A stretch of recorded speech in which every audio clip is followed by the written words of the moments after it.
Welcome to this video. Today we're taking a quick but critical look at one of the oldest career assessment tools, the Strong Interest Inventory, or SII.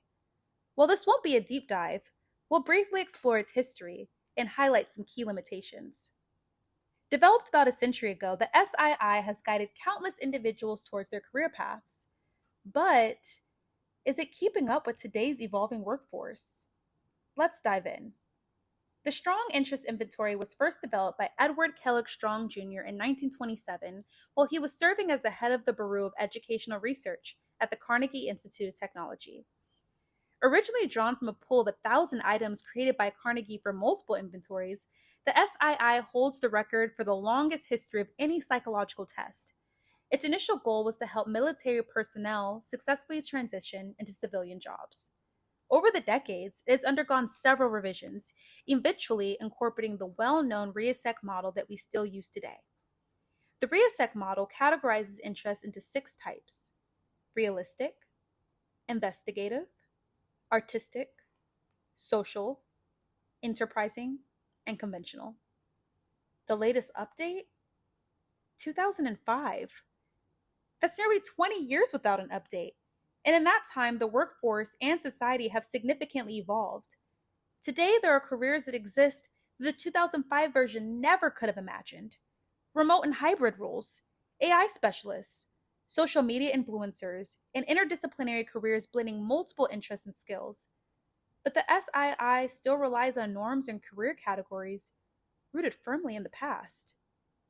A major critique of the SII is its outdated approach to gender. Historically, the inventory has separated responses into binary categories, male and female. This reinforces gender stereotypes, such as potentially steering men towards STEM fields and women towards helping professions.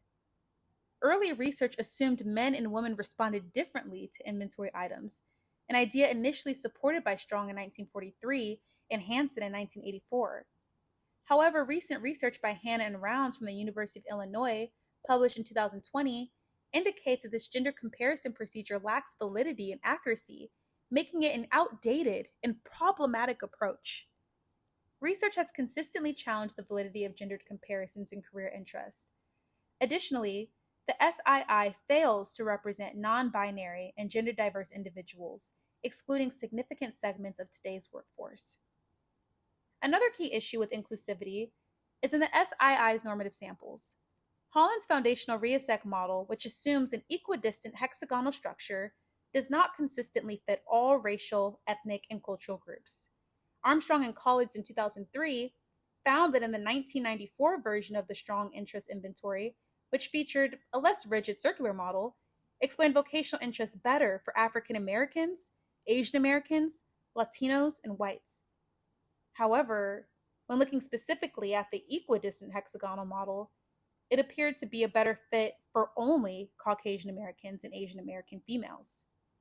Cantamnani and Fuad confirmed in 2011 that the circular model provided a better fit for African American, Caucasian, and Latino samples from the 2005 version of the SII. However, an important caveat is that much of the research that has tested the cultural applicability and validity of Holland's theory relies on that 2005 normative sample of the SII, which may not adequately represent all racial and ethnic groups.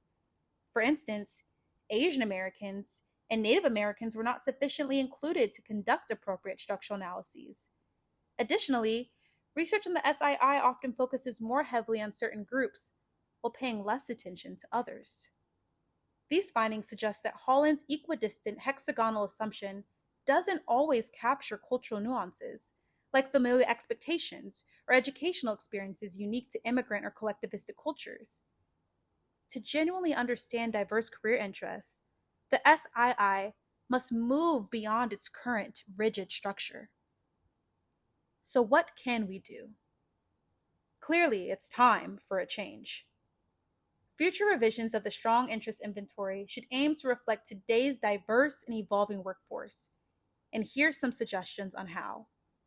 1. Update occupational skills to include emerging fields like cybersecurity, digital marketing, and telehealth. 2. Replace outdated gender categories with inclusive gender-neutral assessments. 3. Expand normative samples to better represent diverse racial, ethnic, and cultural backgrounds. 4. Adjust theoretical models exploring alternative structures beyond RIASEC to capture diverse vocational interests accurately. And lastly, incorporate adaptive testing and real-time job market insights to personalize career recommendations. By addressing these concerns, the strong interest inventory can continue to help individuals authentically navigate their career journeys in our rapidly changing world. If you found this analysis helpful or interesting, don't forget to like the video. Thanks for watching.